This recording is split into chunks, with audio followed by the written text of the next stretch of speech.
안녕하세요. 건설정보통 코타 이수용 세무사입니다. 지난 건설업 실질자본금에 관해서 지난 두 편에서 실질자본금을 계산하는 방법에 대해서 안내를 해드렸습니다. 이번 편부터는 좀 특수한 경우들에 대해서 설명을 드릴 텐데, 첫 번째로 본인 회사의 재무상태표를 받아봤는데 자본 총계가 미달이 된다. 즉 미달이 된다는 얘기는 등록기준 자본금에 미달한다는 말입니다. 이런 경우에 어떻게 대처를 해야 되는지 이 부분에 대해서 오늘 좀 설명을 드리려고 합니다. 자, 그럼 재무상태표를 다시 보면서 오늘은 자본에 대해서 좀 집중적으로 알아보도록 하겠습니다. 자본은 주주가 투자한 금액, 여기 말씀드리면은 자본금이죠. 이 자본금과 회사의 영업 성과인 이익잉여금으로 대표적으로 구성이 됩니다. 물론 뭐 이런 것들도 있는데 요거는 뭐 지금 그렇게 크게 중요한 사항들은 아니니까 요 두 가지 자본금과 이익잉여금 요거로 구성된다 이렇게 생각하시면 됩니다. 그리고 요쪽 자본 총계라고 했으니까 이쪽에 있는 모든 금액의 합계, 이 계정 과목들의 합계가 자본 총계가 되는 거고, 요 건설업 실질 자본금은 자본 총계에서부터 뺄 것들을 뺀다라고 설명을 드렸습니다. 자, 그러면은 제가 예를 한 개 들었는데, 지금 요 코타 종합건설은 건축공사업입니다. 건축공사업은 등록기준 자본금이 3억 5천만 원인데 지금 이 회사의 재무상태표를 보면은 자본총계가 3억 5천만 원과 비교해서 미달이 되고 있습니다. 그러면은 자본총계, 건설업 실질자본금을 계산하기 위해서는 자본총계에서 뺄 것을 뺀다라고 했는데 지금 이 회사 같은 경우에는 빼기도 전에 이미 3억 5천만 원에 미달하고 있기 때문에 더 이상 자본금을 실질자산을 평가해서 자본금을 계산할 의미가 없어지는 거죠. 이거 뺄 거를 아직 계산하기 전에 이미 3억 5천만 원 등록기준 자본금 3억 5천만 원에 미달하고 있으니까 이 상태로 그냥 미달입니다. 자, 이런 경우에 이거를 어떻게 해결해야 되냐. 최소한 자본총계가 BS의 자본총계가 3억 5천만 원 이상이 돼야지만 그 다음 단계로 넘어갈 수 있기 때문에 요거를 3억 5천만 원 이상으로 늘리는 작업을 먼저 해야 됩니다. 자, 그러면은 자본총계 지금 현재 이 앞에 있는 재무상태표를 여기다 옮겨놓은 겁니다. 이 자본총계가 지금 현재 2억 5천만 원인데 요거를 증액시키는 방법, 첫 번째로 생각할 수 있는 게 이 빨간색으로 되어 있는 자본금을 증가시키는 겁니다. 자본금이란 주주가 회사에 납입한 금액을 말합니다. 즉, 이 금액을 늘리기 위해서는 추가로 납입을 한다. 즉, 증자를 해야 된다는 것이죠. 자, 그러면은 이 회사는 일단 요거를 3억 5천만 원 이상으로 늘려야 되는데 이게 뭐 어느 정도까지 늘려야 되느냐 뭐 요것도 고민이긴 하지만 일단은 여기서 뺄 것들이 얼마가 될지 아직 모르는 상황에서 뭐 제가 대략 계산을 해봤습니다. 요 뺄 것들을 다 뺐을 때 요게 3억 5천만 원 이상이 나오려면은 제가 보기에는 최소한 2억 5천만 원 이상은 증자를 해줘야 된다 이 얘기죠.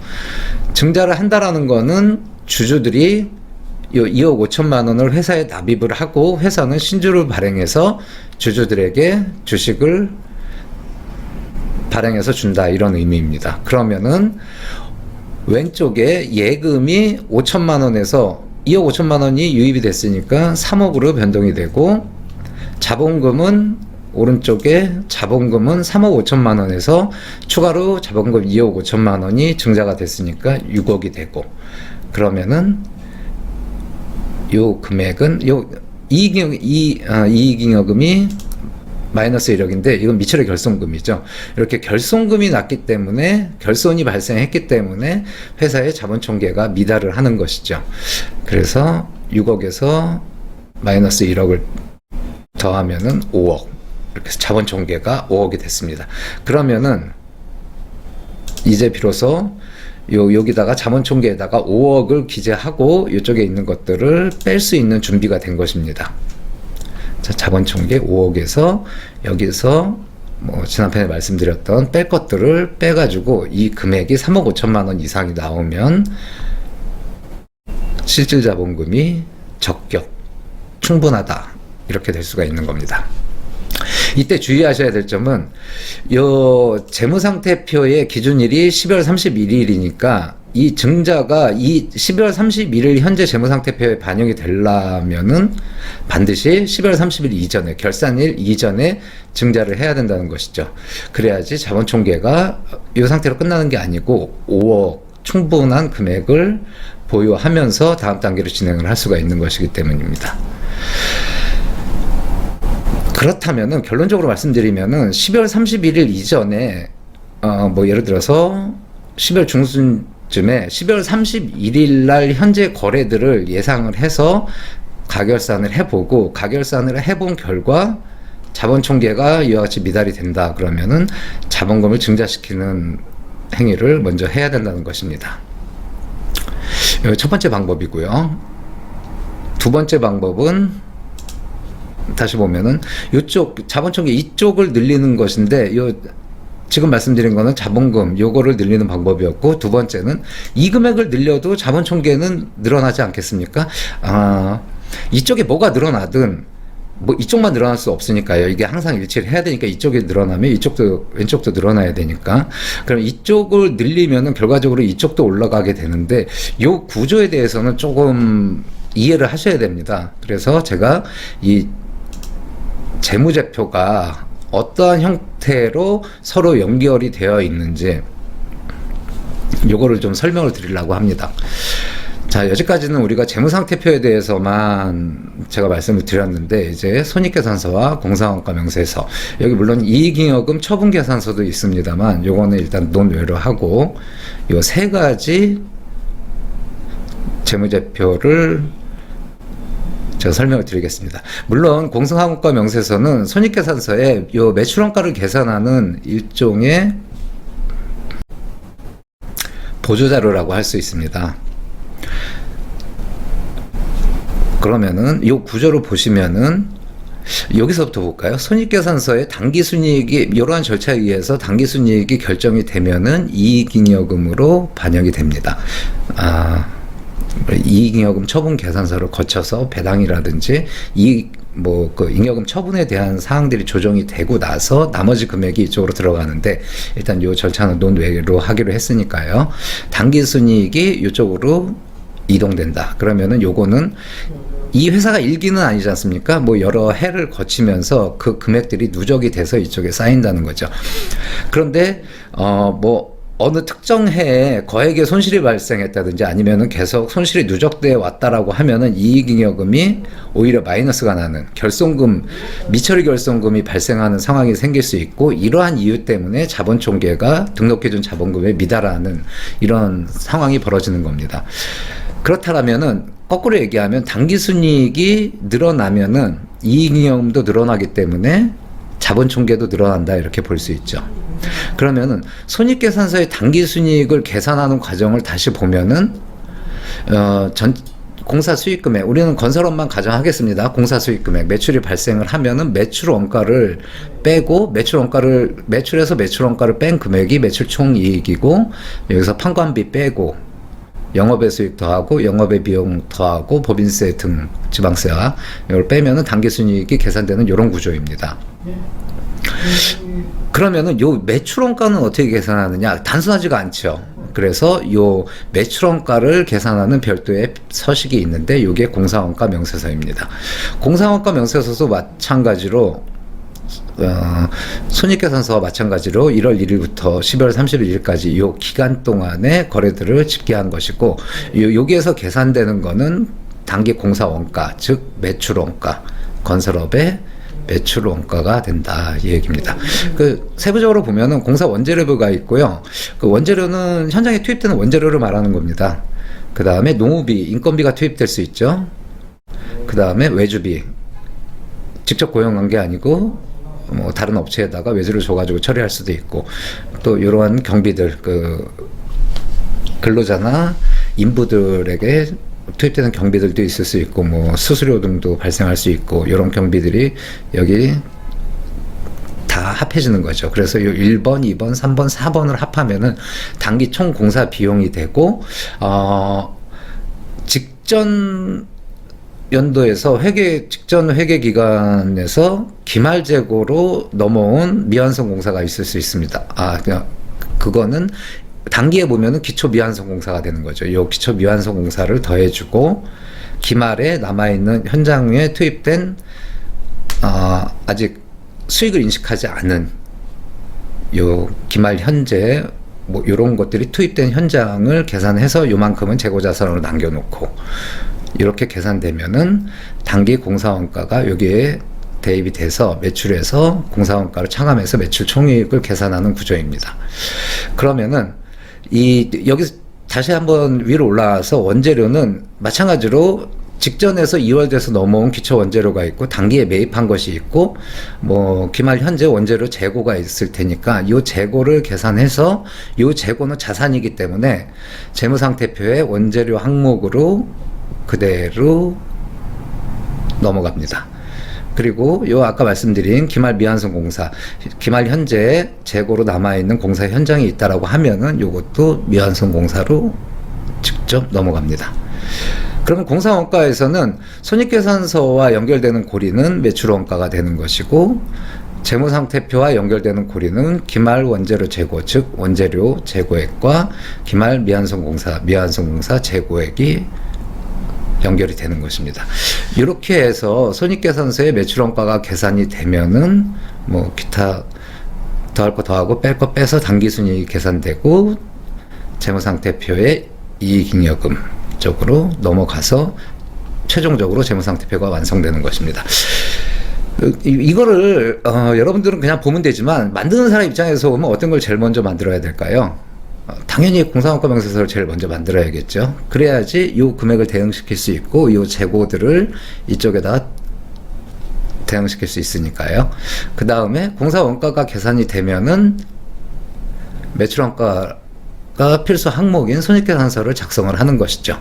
그래서 손익계산서를 작성을 해서 당기순이익이 이익잉여금으로 넘어가야 되니까 최종적으로 작성되는 건 재무상태표, 그러니까 역순이 되는 거죠. 공사원가 명세서, 손익계산서, 재무상태표 순으로 작성이 되는 것입니다. 자, 그렇다면은 이 구조를 이제 이해를 했습니다. 이 구조를 이해를 한 상태에서 우리가 원하는 목표인 자본 총계를 늘리기 위해서 이익잉여금을 증가시켜야 합니다. 그렇다면 이 이익잉여금을 증가시키기 위해서는 이제 또 거꾸로 생각을 해야죠. 당기순이익이 늘어나야 되고 당기순이익이 늘어나려면 이 다른 비용들은 고정되어 있다라고 가정하면은 매출원가가 줄어들어야 됩니다. 매출원가가 줄어들기 위해서는 원가명세서의 단기 공사원가가 줄어들어야 되고 단기 공사원가가 줄어들려면 기말 미완성공사 재고액이 커지거나 기말 원재료 재고액이 커져야 단기 공사원가가 줄어들게 됩니다. 그럼 결과적으로 요거를 다시 한번 볼까요?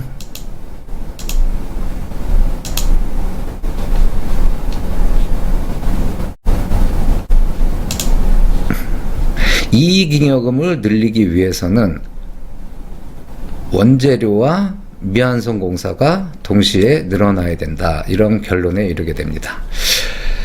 그래서 기억을 하실런지 모르지만 제가 지난번에 그 2편에서 그 건설업 자본금 계산 2편에서 요 재고 자산들 원재료나 미완성 공사는 손익을 조절하는 수단으로 자주 사용되기 때문에 실체성을 입증하기가 힘들다라는 말씀을 드렸습니다. 바로 이 이유 때문에 그렇습니다.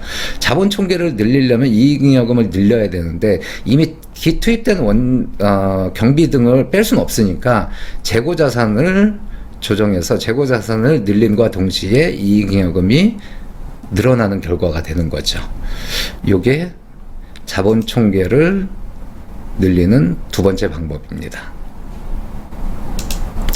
자, 이렇게 되면은 결과를 한번 볼까요? 지금 요거는 자본 총계가 2억 5천이기 때문에 이거를 기준 자본금 이상으로 증액을 시켜야 되고, 그래서 제가 뭐 아까 증자를 설명할 때도 2억 5천을 말씀드렸으니까 이것도 2억 5천을 늘리는 걸로 한번 생각을 해보겠습니다. 결과적으로 자본총계가 2억 5천이 늘어나려면은 이익이 2억 5천이 늘어나야 된다는 거죠. 손익계산서에. 그렇다면 이익잉여금은 기존에 결손금 1억이었는데 2억 5천만 원이 늘어났으니까 이익잉여금 1억 5천만 원이 되고, 자본총계는 3억 5천 더하기 1억 5천에서 5억이 됩니다. 그러니까 왼쪽에서는 2억 5천만 원이 늘어났는데, 죄송합니다. 오른쪽에서 2억 5천만 원이 늘어났으니 왼쪽도 2억 5천만 원이 늘어나야 되는데, 그거는 여기 보시면은 미완성공사 재고자산이 2억 5천 늘어난 모습을 볼 수가 있습니다. 이렇게 해서 왼쪽과 오른쪽이 2억 5천만 원씩 늘어나면서 자본총계가 증액이 됐습니다. 단 이때 이거는 제가 그 어떤 이론적으로 설명을 드리는 거지, 여러분들이 이 방법을 택해서 이렇게 해라 라고 말씀드리는 건 아닙니다. 이게 왜 그러냐면은 이 재고자산을 늘려서 당기순이익을 늘리는 방법은 이익을 그 임의로 조절한 게 되지 않습니까? 실제 뭐 예를 들어서 미완성공사 재고자산이 있다라면 모를까, 이게 있지도 않은데 임의로 이렇게 이익을 늘리면은 첫 번째로 이 재무제표를 신뢰할 수 없다라는 문제가 생기는 것이죠. 그리고 두 번째로 이 이익잉여금이 2억 5천만 원 늘어났다? 이걸 다시 볼까요? 요 손익계산서에 당기순이익이 2억 5천만 원이 늘어났다. 요거는 필수적으로 과세 문제와 연결이 됩니다. 법인세를 과세받는 것이죠. 그럼 실제보다 더 많은 법인세를 납부해야 되고, 요 이익잉여금이 실제보다 더 많이 늘어났다는 거는 요것도 뭐 어느 시점에 청산 시점이 됐든 어느 뭐 기중에 배당을 하든 어느 시점에 가서 요거는 주주의 배당소득세와도 관련이 되는 부분이기 때문에 뭐 이 방법을 제가 이론적으로 설명드린 거지, 여러분들이 이 방법을 뭐 사용해서 이 자본총계를 늘려라 이걸 권장하는 것은 아닙니다. 그리고 또 왼쪽에서 늘어난 미완성공사 2억 5천만 원은 이게 실질 자산으로 인정받을 수 있는 가능성이 상당히 떨어지지 않습니까? 제가 재고자산은 일단 부실자산으로 보고 그 입증 책임을 건설업자에게 전가했다 이렇게 말씀을 드렸기 때문에, 이게 이 미완성공사로 계산된 2억 5천만 원을 인정받을 수 있을런지에 대한 가능성도 생각을 해봐야 되기 때문에 이 방법은 그렇게 좋은 방법은 아니라고 생각이 됩니다. 그렇다면 이 상태에서 2억 5천만 원, 3억 5천만 원에 미달하는 자본 총계를 가지고 있는 코타종합건설은 12월 31일 이전에 최선의 선택은 증자를 하는 것이겠죠. 증자를 해서 자본 총계를 늘려놓고 이 왼쪽에 자산 중에서 뺄 것들을 정리해서 빼보고 3억 5천만 원과 비교를 하는 방법. 요 방법이 최선의 방법이 될 것입니다. 반드시 결산일 이전에 처리를 해야 되고요. 뭐 요 두 번째 방법, 당기순이익을 늘리는 방법은 이거는 권장하지 않는 방법입니다. 이렇게 해서 오늘은 자본총계가 미달하는 회사가 연말 결산 전에 어떻게 결산 회계 기준일 전에 어떻게 이 문제를 치유해야 되는지에 대해서 설명을 드렸습니다. 한번 정리를 해볼까요? 자본총계가 미달하는, 이 자본총계가 등록 기준 자본금에 미달하는 이유는, 네, 그렇죠.